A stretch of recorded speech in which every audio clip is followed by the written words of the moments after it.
Власти республики фиксируют незначительное отставание в планах по возведению республиканского стадиона. Причина по-прежнему дефицит привлеченных подрядчиком кадров и нарушение сроков доставки стройматериалов доставщиками. Для оперативного решения возникающих трудностей в ситуацию пришлось вмешаться лично, даже исполняющим обязанности главы. Он потребовал от белградского подрядчика, который работает на объекте, ускорить работы, несмотря ни на что.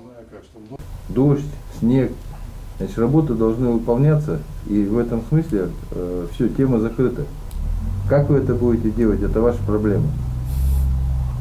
Значит, больше никаких разговоров ни о ковиде, ни о том, что дождь идет, завтра снег пойдет. Значит, вы не маленькие дети, вы это прекрасно понимали. Чего вы ждали, я не понимаю. Глобального потепления, что ли? Его не будет. Ковид как был, так и будет.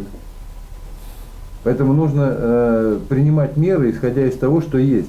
Исходя из той действительно, никакой идеальной ситуации не будет. Ни с ковидом, ни с теплом. Все будет как обычно. Тем временем в Иркутске, у которого Сыктывкар должен перенять эстафету проведения чемпионата мира по бенди, есть угроза, что событие будет перенесено. От участия там отказались уже 4 международные команды – США, Швеция, Германия и Финляндия. Все из-за сохраняющейся угрозы заражения коронавирусом и ограничений на полеты. Тем временем Сыктывкар настроен оптимистично. Международная федерация бенди пока не меняет сроки чемпионата у нас.